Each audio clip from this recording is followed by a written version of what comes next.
गणेश चतुर्थी के चांद को क्यों नहीं देखा जाता? क्योंकि चंद्रमा श्रापित है इस दिन, मीन्स चतुर्थी के दिन।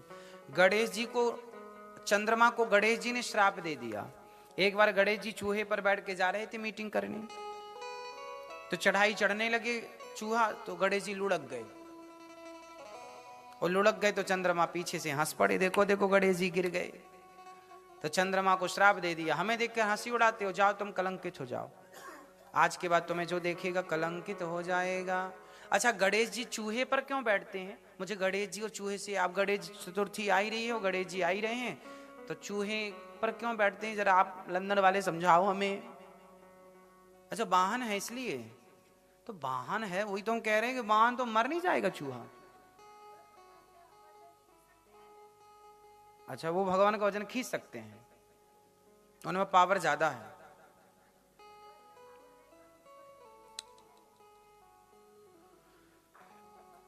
ये मतलब नहीं है, ये उत्तर नहीं है। उत्तर बता दूं, गणेश जी चूहे पर क्यों बैठे हैं? कॉमन सेंस है कि गणेश जी का वजन कितना अधिक है, तो आप कह सकते हैं कि भाई चूहा भी कोई इतना सा नहीं है, वो भी बड़ा चूहा है ना?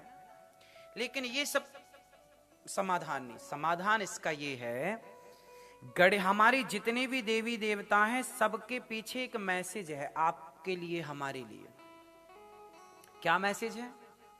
गणेश जी किसके देवता हैं? जोर से।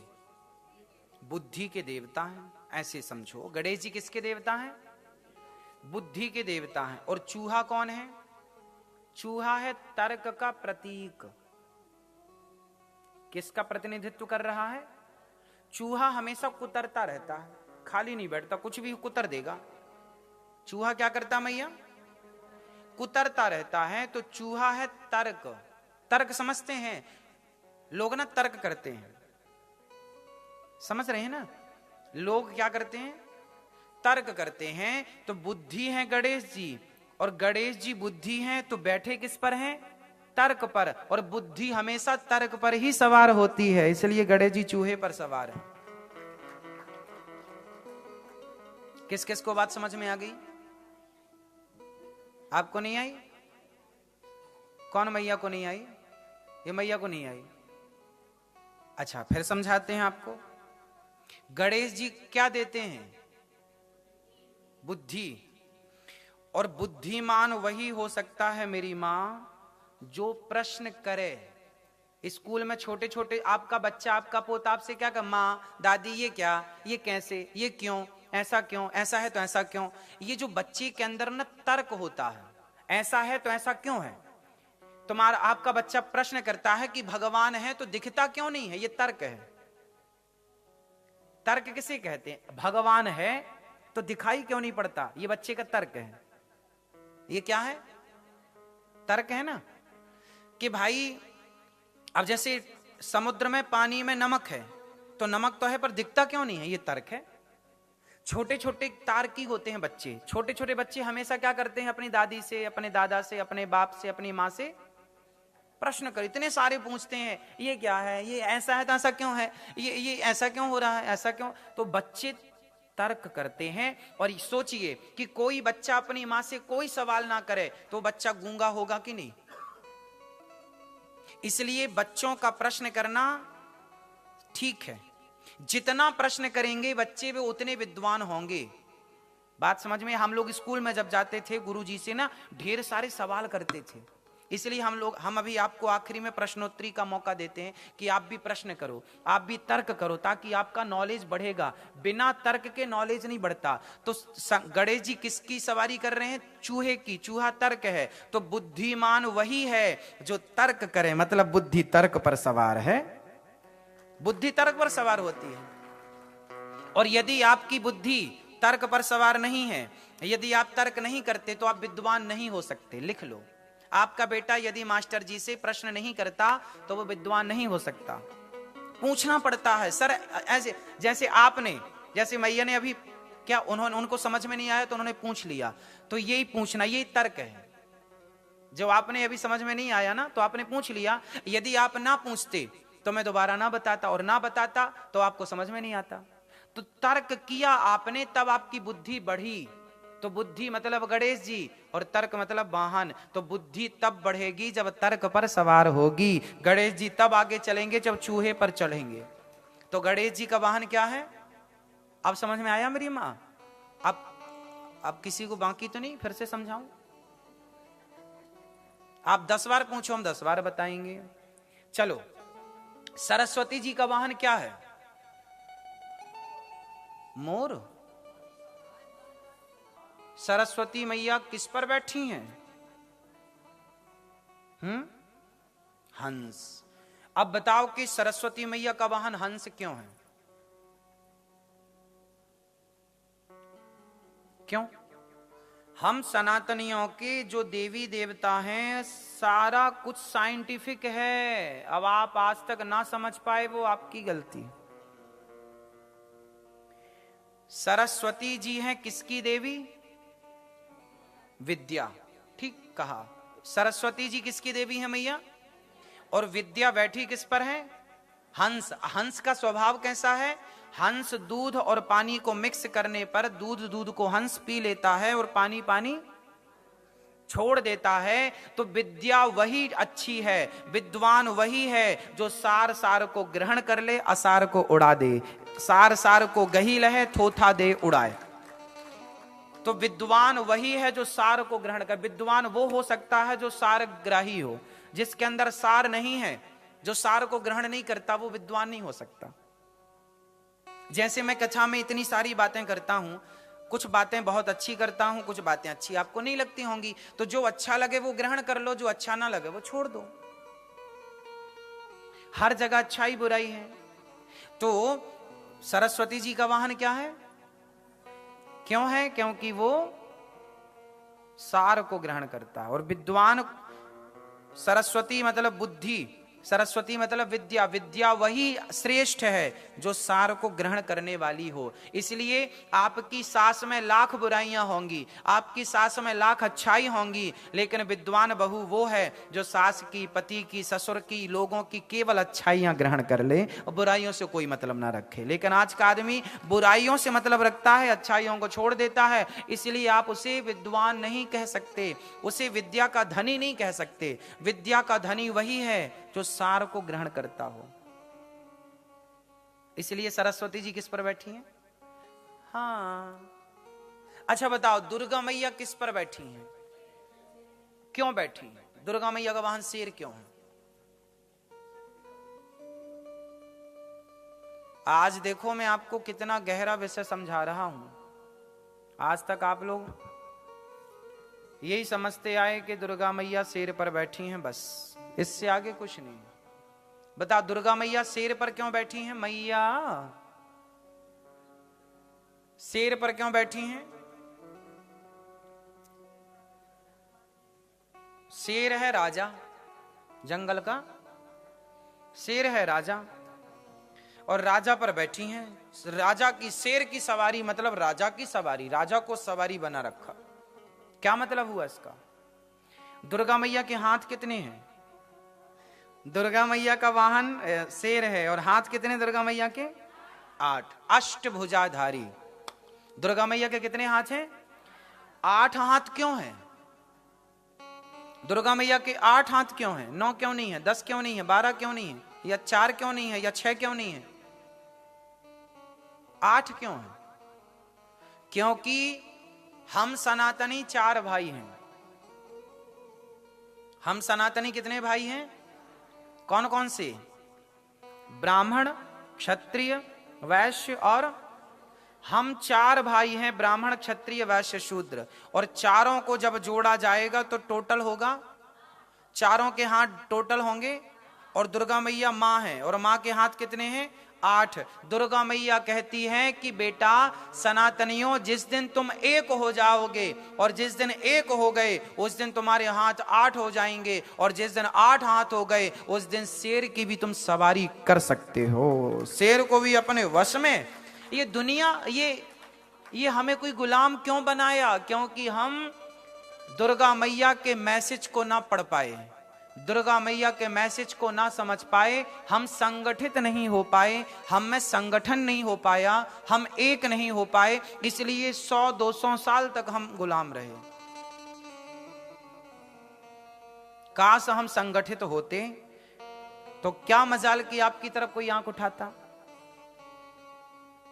और दुर्गा मैया क्या मैसेज दे रही हैं हर नवरात्रि में 2 बार आकर के कि भाई संगठित रहो, 8 हाथ वाले हो तुम 2 हाथ वाले नहीं हो। हम सनातनी कितने हाथ वाले हैं? 4 भाई हैं हम, लेकिन वो चारों आजकल एक दूसरे के जानी दुश्मन हैं, लड़ रहे हैं आपस में। क्या मिल रहा है इन लोगों को? पूछो लड़के, तुम चारों का बाप कौन है बताओ? ब्राह्मणों का बाप, ब्राह्मणों का पिता कौन है? ब्राह्मणोस्य मुखमासीद बाहु राजन्यः कृताः ऊरु तदस जद वैश्यः पदभ्यांगुं शूद्रो अजायत। ये वेद मंत्र है जो इस बात की पुष्टि करता है कि भगवान नारायण के मुख से ब्राह्मण का जन्म हुआ, ब्राह्मण के भगवान के भुजाओं से क्षत्रिय का जन्म हुआ, भगवान की जंघाओं से वैश्य का जन्म हुआ, और भगवान के चरणों से शूद्र का जन्म हुआ। तो चारों के पिता एक हुए कि नहीं? तो तुम चारों एक बाप की औलाद हो कि नहीं? तो जब चारों एक बाप की औलाद हो तो भाइयों की तरह क्यों नहीं रहते? क्यों आपस में लड़ते हो? क्यों ये ऊंच नीच का, जातवाद का जहर घोल के बैठे हो? जो तुम्हारे इस जहर ने, जातवाद के जहर ने, तुम्हारे झगड़े ने भारत को कितना नीचे गिरा दिया कि आज भारत के रुपया की कीमत 105 रुपए यहां के पाउंड से है। कितना नीचे गिरा दिया। यहां का 1 रुपए और भारत का 104 रुपए एक बराबर है। बोलो हाँ या ना? यहां का 1 रुपया और भारत का 104 रुपया या 5 रुपया। सोचिए, भारत के 100 रुपए से ज्यादा की कीमत यहां का 1 रुपया रख रहा है। ये क्यों? और आपको एक बात और बता दूं, एक जमाना था लगभग 1947 में ही, लगभग हमारे भारत का रुपया और यहां का पाउंड और अमेरिका का डॉलर एक कीमत का था, लगभग एक कीमत का था। धीरे धीरे धीरे धीरे जब वहां से सारा धन यहां आ गया तो स्वाभाविक अर्थव्यवस्था वहीं ठीक होगी जहां ज्यादा अर्थ होगा। तो हम आपस में लड़ते रहे और कहते रहे जी हम क्षत्रिय हैं, हम ब्राह्मण हैं, हम वैश्य हैं, हम शूद्र हैं। लड़ लो और लड़ लो। गुलामी का कारण क्या है? इन्होंने क्या नारा दिया था? फूट डालो शासन करो। ये नारा था कि नहीं? फूट डालो शासन करो। लड़ाया, और आज भी लोग लड़ रहे हैं। आज भी आप भारत में देखो, जातवाद को लेकर कितनी झगड़े लड़ाइयां चल रही हैं, दंगे फसाद चल रहे हैं। पता नहीं कब अक्कल आएगी, कब ये मानेंगे कि भाई तुम सब एक हो। तो दुर्गा मैया के 8 हाथ क्यों हैं और दुर्गा मैया शेर की सवारी क्यों करती हैं? समझ में आ गई बात? मैसेज हमारे देवी देवताओं का एक मैसेज है आपके लिए, अब समझती नहीं। शंकर जी का वाहन बैल क्यों है? शंकर जी बैल पर क्यों बैठे हैं? चलो बताओ। इतना हमने बताया, अब एक आप बताओ। हम तो टुप्पी टाप रहेंगे। मैया, ओ मेरी मां, पीली मैया बताएंगे।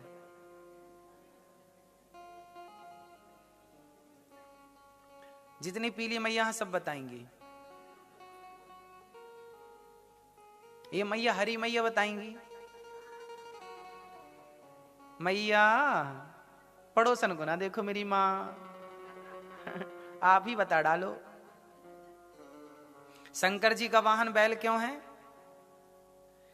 शंकर जी बैल पर सवार हैं, मतलब शंकर जी कौन है? सत्यम शिवम। हाँ, शंकर जी सत्य हैं, सुंदर हैं, है ना? सत्यम शिवम। तो शंकर जी सत्य हैं, तो शंकर जी का वाहन क्या है? बैल। बैल के पांव कितने होते हैं? धर्म के 4 चरण होते हैं, सत्य, दया, दान, तप। हमने ये बात 2 बार बता चुके पहले। तो शंकर जी बैल पर नहीं, बैल को हमारे यहां धर्म का प्रतीक माना जाता है। अभी हमारे नई जो संसद भवन बनी है, संसद भवन, उसमें आपने अभी कुछ दिन पहले सुना होगा न्यूज चैनलों के माध्यम से, हमारे मोदी जी ने उसमें संसद भवन में एक सेंगोल की स्थापना की है। सेंगोल ही नाम उसका? क्यों बेटा, क्या नाम है? नहीं पता? पता करा करो। उस सेंगोल को ध्यान से देखा होगा, उसके ऊपर नंदी बने हैं। देखा गौर से? क्या बने हैं? सेंगोल हमारे देश में एक राजा जब दूसरा राजा बैठता था सत्ता पर, तो सेंगोल उसको थमाता था। मतलब वो नंदी जो बना है, नंदी धर्म का प्रतीक है। नंदी मतलब, नंदी किसका प्रतिनिधित्व कर रहा है? धर्म का। किसका? और शंकर जी किस पर बैठे हैं? शंकर जी नंदी पर नहीं बैठे, शंकर जी बैल पर नहीं बैठे, शंकर जी धर्म पर सवार हैं, धर्म पर आरूढ़ हैं। धर्म का प्रतीक है ये बैल। तो शंकर जी किस पर सवार हैं? धर्म पर। और हमें मैसेज दे रहे हैं कि आप भी धर्म पर सवार हो जाइए। आप भी किस पर सवार रहिए? हाँ, आप धर्म से उतर ना जाइएगा। यदि धर्म से उतर गए तो आप रावण हो जाएंगे। रावण धर्म से उतर गया। रावण मतलब किसी की पत्नी का आपने हरण कर लिया, ये कौन सा धर्म था? कौरव लोग भरी सभा में एक स्त्री के कपड़े उतार रहे हैं, ये कौन सा धर्म है? धर्म से उतर गए तो सर्वनाश हुआ।